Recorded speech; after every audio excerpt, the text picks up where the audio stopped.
warahmatullahi wabarakatuh. Sebelumnya terima kasih kepada dosen pengampu yang telah memberikan kami waktu untuk menyelesaikan materi kami ini. Berdirinya kami di sini adalah untuk mempresentasikan materi kami yang berjudul Manajemen dan Pola Organisasi Bimbingan dan Coaching di Sekolah. Kami dari kelompok 12 akan mempresentasikan materi yang sudah kami diskusikan ini.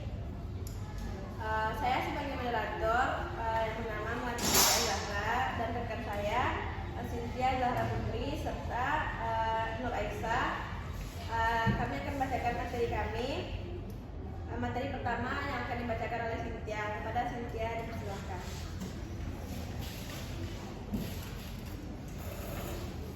Baik, materi pertama yaitu tentang pengertian manajemen bimbingan dan konseling. Manajemen dapat diartikan sebagai proses mencapai tujuan tertentu. Menurut Uman, manajemen diartikan sebagai pencapaian tujuan yang telah ditentukan melalui kegiatan orang lain. Penerapan manajemen dalam konseling didasarkan pada pengelolaan layanan konseling, mengacu pada konsep dasar fungsi manajemen layanan konseling yang terorganisir dan berjalan dengan baik. Dengan cara ini, mereka dapat memobilisasi, mengatur, dan memahami diri mereka sendiri, serta mampu mengambil keputusan secara mandiri. Selanjutnya yaitu perencanaan. Dalam sistem pendidikan, bimbingan dan konseling merupakan sokong ketiga setelah pembelajaran dan persekolahan. Sebagai subsistem pendidikan sekolah, bimbingan dan konsultasi dalam penggerakan dan pelaksanaan tidak lepas dari perencanaan, karena disusun dan disistematiskan secara cermat dalam rangka kontribusi bimbingan dan konseling terhadap pencapaian tujuan sekolah. Selanjutnya, pengorganisasian. Soekardi berpendapat bahwa bentuk organisasi pelayanan pemandu tidak selalu harus konsisten tentunya. Perlu diingat bahwa lembaga yang baik tidak hanya terpaku pada satu jenis atau model saja, melainkan lembaga yang mampu menyesuaikan diri dengan kondisi individu dan keadaan sekolah atau lembaga pendidikan yang bersangkutan. Sekian materi saya berikan kepada moderator.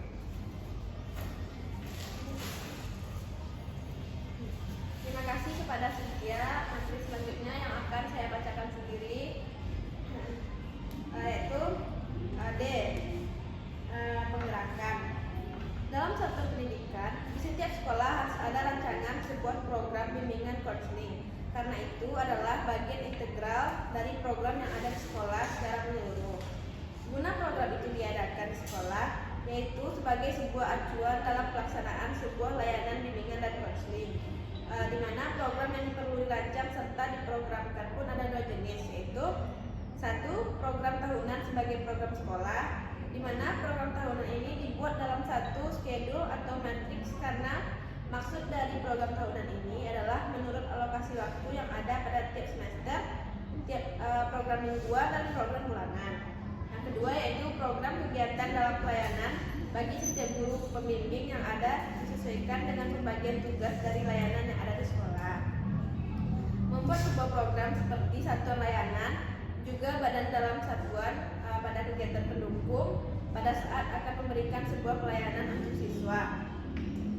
Pelaksanaan kegiatan layanan bimbingan dan konseling dalam jam pembelajaran sekolah dibentuk sebagai berikut. Yang pertama, kegiatan tatap muka secara klasikal. Yang kedua, kegiatan non tatap muka. Adapun prinsip agar sebuah program dapat berjalan sistematis menurut Arumsari 2012 yaitu yang pertama, dalam melakukan sebuah program bimbingan konseling, rancangannya adalah untuk dapat melayani kebutuhan yang ada pada siswa. Dua, programnya mempunyai bagian terpadu dalam bimbingan dan konseling ini dan secara menyeluruh di dalam sebuah program pendidikan. Yang ketiga, tujuan yang ada pada bimbingan dan konseling ini harus jelas dan operasional dalam merumuskannya. Keempat, melibatkan seluruh staf yang ada di sekolah dalam melakukan pelaksanaannya. Yang kelima, tanggung jawab serta tugas yang diberikan kepada personel dalam bimbingan dan konseling harus dilakukan identifikasi juga harus dirumuskan dengan jelas dan lain sebagainya. Dan selanjutnya yang pengawasan. Pengawasan dan evaluasi pelaksanaan program bimbingan dan konseling merupakan upaya evaluasi cara efektif dan efisiensi dalam layanan bimbingan dan konseling di sekolah, khususnya pada program bimbingan dan konseling yang dilaksanakan oleh bimbingan dan lembaga konseling dan staf layanan konseling pada umumnya.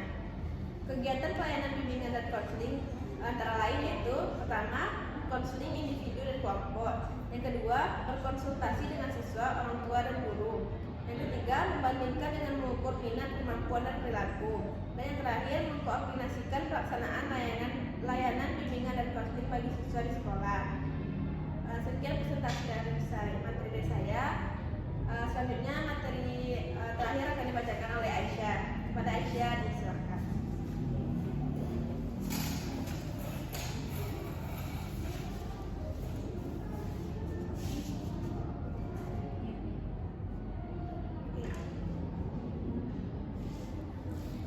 Baik, materi selanjutnya itu pengawasan dan evaluasi pelaksanaan program bimbingan dan konseling merupakan upaya evaluasi secara efektif dan efisiensi dalam layanan bimbingan dan konseling di sekolah, khususnya pada program bimbingan dan konseling yang dilaksanakan oleh bimbingan dan lembaga konseling dan staf layanan konseling pada umumnya.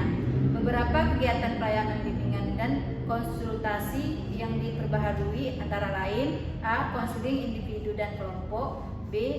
Berkonsultasi dengan siswa, orang tua, dan guru secara individu dan kelompok; C. Membandingkan dengan mengukur minat, kemampuan, perilaku, dan kemajuan akademik siswa; D. Mengkoordinasikan pelaksanaan layanan bimbingan dan konseling bagi siswa di sekolah. Selanjutnya, pada organisasi bimbingan dan konseling di sekolah. Organisasi ialah 4 tempat yang diperlukan bagi terselenggaranya pelayanan BK. Jika proyek jasa konsultasi mempunyai sistem manajemen mutu, maka proyek jasa konsultasi akan dirumuskan, diorganisir dan dilaksanakan dengan baik. Artinya, proyek tersebut harus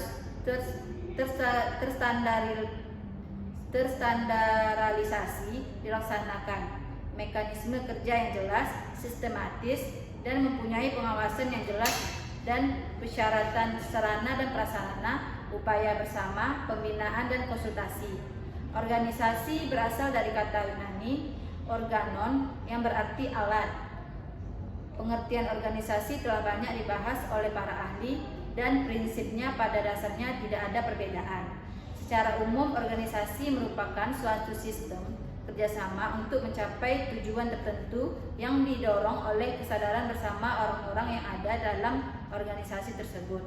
Menurut Daryanto 2011. Terima kasih, saya kembalikan ke moderator.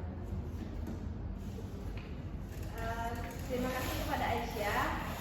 Berakhirnya materi Aisyah tadi, maka berakhir pula presentasi kami pada hari ini.